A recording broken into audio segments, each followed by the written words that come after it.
हम लोग जिस लेसन को पढ़ने जा रहे हैं उसका नाम है स्वास्थ्य एवं रोग। स्वास्थ्य का मतलब होता है हेल्थ का मतलब क्या है? हेल्थ का मतलब है कि किसी भी व्यक्ति के अंदर के सारे इंटरनल ऑर्गन्स तथा बाहरी वातावरण के बीच में संतुलन समान रूप से रहे और वह सही रूप से कार्य कर सकें और कार्य कर रहे हो तो वो व्यक्ति स्वस्थ कहलाता है। अलग अलग व्यक्तियों में स्वास्थ्य का स्तर अलग अलग होता है। किसी व्यक्ति का स्वास्थ्य का लेवल, इम्यूनिटी पावर ज़्यादा होती है, किसी व्यक्ति की इम्यूनिटी पावर कम होती है, लेकिन हर व्यक्ति अपने आप को वातावरण के अनुरूप संतुलन बनाए रखने में सक्षम होता है। इसी को स्वास्थ्य कहते हैं। स्वास्थ्य का मतलब होता है मानसिक, सामाजिक और दैनिक सभी रूपों में आप सामान्य रूप से कार्य कर रहे हो, वो स्वास्थ्य कहलाता है। स्वस्थ रहने से हम लोगों को लाभ क्या क्या होते हैं?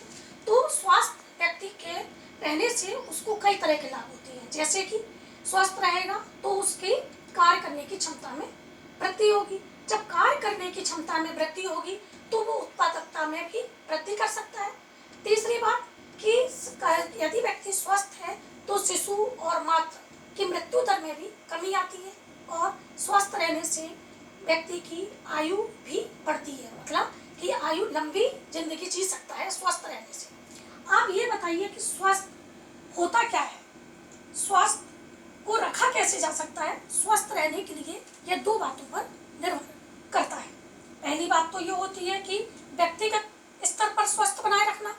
व्यक्तिगत स्तर पर स्वस्थ बनाए रखने का मतलब है कि व्यक्ति अपने आप को किस तरह से स्वस्थ बनाएगा। तो उसके लिए व्यक्ति अपने लिए सबसे पहले संतुलित आहार करेगा। संतुलित आहार का मतलब है संतुलित आहार में उसको आहार में कार्बोहाइड्रेट, विटामिन्स, कार्बोहाइड्रेट्स, विटामिन्स, जल, खनिज लवण और प्रोटीन सभी तरह के पूरी तरह से भोजन में लेना जरूरी होता है। दूसरा नंबर, कुपोषण से बचना। कुपोषण का मतलब है कि प्रोटीन की कमी हो जाना या विटामिन्स की कमी हो जाना, तो इन सब चीज़ों से भी बचना भी एक तरह का स्वस्थ होना कहलाता है। तीसरा है व्यक्तिगत स्वच्छता। व्यक्तिगत स्वच्छता अपने आप को स्वच्छ रखना, नहाना धोना, व्यायाम करना आदि, ये सब अपने व्यक्तिगत स्वच्छता कहलाती है। फिर नियमित व्यायाम करना। जब व्यक्ति हर नियमित रोज नियम से 5 या 10 मिनट भी व्यायाम करता है तो उसके शरीर पर इसका काफ़ी असर पड़ता है और वह लंबे समय तक स्वस्थ रहता है। फिर अल्कोहल है, जैसे धूमपान है, सिगरेट है, तंबाकू है, इन सब चीज़ों पर रोक लगाकर भी व्यक्ति स्वस्थ हो सकता है। अब है स्वस्थ रहने का दूसरा स्तर। दूसरा है सामाजिक स्तर पर स्वस्थ। पहला था व्यक्तिगत स्तर पर स्वस्थ, अब दूसरा है सामाजिक स्तर पर स्वस्थ। सामाजिक स्तर पर स्वस्थ किस तरह से रहा जा सकता है? नंबर 1, सभी को साफ एवं स्वच्छ पानी पीना चाहिए, क्योंकि सारी बीमारियों का जड़ है गंदा पानी। जितना गंदा पानी पिएंगे आपको किसी न किसी तरह की कोई ना कोई बीमारी अवश्य लग सकती है। दूसरा, रोगों के बारे में समाज में जागरूकता फैलाना बहुत जरूरी है। बहुत से समाज में ऐसे लोग हैं जो रोग के कारण को जानते ही नहीं है, तो हमको सबसे पहले ऐसे लोगों को रोग के बारे में भी बताना बहुत जरूरी है। तीसरा, अपने आसपास आप जिस शहर में, जिस मोहल्ले में या जहाँ भी रहते हैं उस जगह की, उस एरिया की साफ सफाई का ध्यान रखना आपका ही कर्तव्य है। फिर है अपशिष्ट पदार्थों को नष्ट करना। हमारे आसपास के माहौल में जो भी अपशिष्ट पदार्थ होते हैं उनको तुरंत नष्ट कर देना चाहिए। चौथा, रोग वाहकों पर नियंत्रण करना चाहिए। रोग वाहक जैसे मक्खी है, मच्छर है, यही सबसे ज़्यादा रोग को फैलाने वाले होते हैं, इनका सबसे पहले नष्ट करना बहुत जरूरी है। फिर है संक्रामक रोगों को फैलने से रोकना। संक्रामक रोग एक दूसरे के पास से, गंदगी से छूने से फैलता है, तो सबसे पहले संक्रामक रोगों को फैलने से रोकना चाहिए।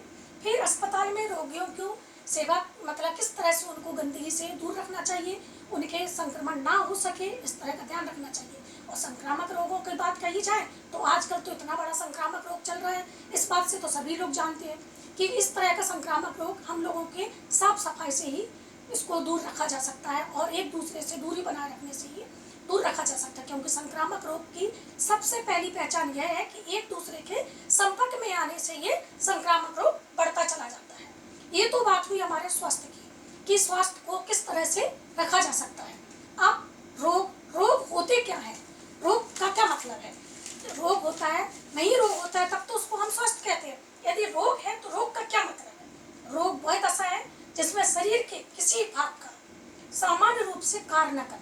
है, शरीर के हमारे इतने ऑर्गन्स हैं, इन ऑर्गन्स में से कोई भी ऑर्गन्स यदि एक भी काम कायदे से नहीं करेगा तो वो रोग कहलाएगा। उसमें किसी न किसी प्रकार की कोई त्रुटि है, इसी कारण से वह ऑर्गन्स काम नहीं कर रहा है। ये त्रुटि जैसे कुपोषण से भी आ सकती है, आनुवंशिक रूप से भी आ सकती है, या रोगाणुओं के द्वारा भी आ सकती है, या किसी के संक्रमण के कारण भी आ सकती है।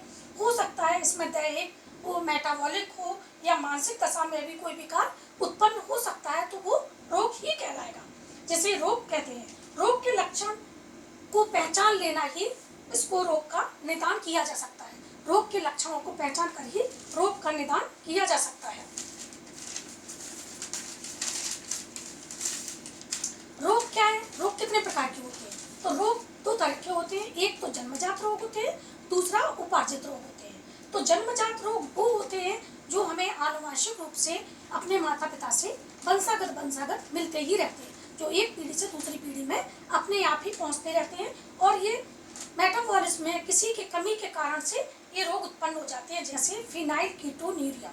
ये भी एक आनुवंशिक रोग है, और इसमें मेटाबॉलिज्म में किसी तरह की गड़बड़ी हो जाने के कारण ये हो जाता है। दूसरा हीमोफीलिया, मधुमेह, अरक्तता, एनीमिया। एनीमिया में खून की कमी होती है, और ये भी एक आनुवंशिक रोग कहलाता है। दूसरा है उपार्जित रोग। उपार्जित रोग वो होते हैं जो जन्म के बाद किसी भी समय किसी भी कारण से अचानक से किसी चीज में परिवर्तन के कारण ये रोग उत्पन्न हो जाते हैं, और ये रोग कई तरह के होते हैं।